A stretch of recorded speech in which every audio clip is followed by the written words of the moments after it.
ஜனன மரணத்திற்கு பிறகு பிரபஞ்சத்தில் மற்றுமொரு சக்கரம் சுழல்கிறது.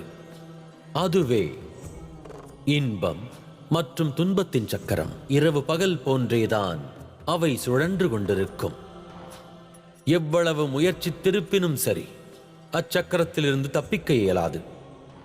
ஆம், தர்மம் நற்செயல்களால் உங்களது வாழ்க்கை பயணத்தை முக்தியை நோக்கி உங்களால் எடுத்துச் செல்ல இயலும். ஆயினும் இன்பமும் துன்பமும் எவ்வகையில் இருக்க வேண்டும்? இறைவனிடம் இன்பம் வேண்டினால் அவ்வின்பத்தில் அகங்காரத்தை பெறாத வகையில் வேண்டுங்கள்.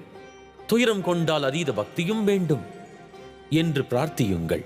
ஏனெனில் இன்பத்தில் அகங்காரம் உவர்ப்பை போன்றது, துயரத்தால் கொள்ளும் பக்தி சுவை கொண்ட கனி போன்றது. உங்களை தர்மத்தின் பாதையில் கொண்டு சென்றிடும், நல்வாழ்விற்கான மார்க்கத்தையும் காட்டும். ஒருவேளை துயரத்தில் நம்பிக்கையும் இன்பத்தில் பக்தியை தூண்ட வேண்டும் என்று விரும்பினால் அகங்காரம் எனும் உவர்ப்பிலிருந்து விலகியிருங்கள்.